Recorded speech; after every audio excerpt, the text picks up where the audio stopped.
Taiwan's defense ministry is proposing harsher fines and stiffer punishments for a variety of actions that it says would hurt the country in times of war.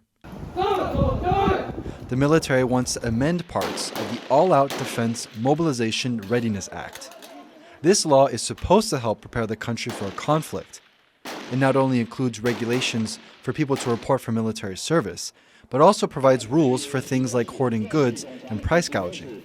But now, the military wants to add greater oversight to the media. Headlines like these that say the Mobilization Act is controlling the media are on newspapers all across Taiwan. If the new changes are approved, it would give the government power over all media reporting on war and emergencies.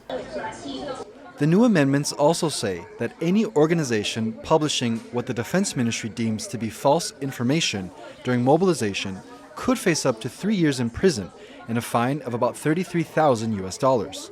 Media groups would also be required to make their resources available for government use. Experts say that in times of war or an emergency, this law is meant to protect the country rather than give more power to the government. 所以简单讲，就是当国家遇到紧急状况的时候，才会限制部分的权利。那等到紧急状况解除之后，那所有 civil right 就会全部恢复。也包括这个就是媒体的就是自由，也都会全部恢复成常态。我想这个部分是民主国家所都拥有的一个机制。Guidelines for the Mobilization Act are divided into two sections, one for peacetime and the other times for war. But the draft amendments do not mention a time limit or what extent the government is able to control media in the event of war.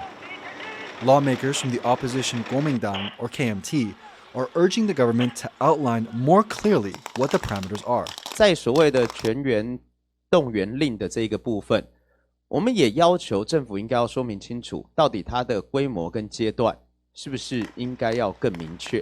如果伤害到言论自由、新闻自由的话，而又不是一个非常时期，我想国人绝对没有办法接受。Taiwan's defense ministry responded to concerns that the amendments would give the military complete control over the media. It issued a statement saying that the revised draft of the law mainly distinguishes between pre-mobilization and post-mobilization, and that the management of media and communication equipment is to maintain security. It also said that comparing it to martial law is not true. The proposed amendments are not final. Approval from Taiwan's legislature is still needed, which could happen as early as April. People here are waiting to see if the measures can protect the country while also protecting their civil rights. Howard Chang and Jaime Ocon for TaiwanPlus.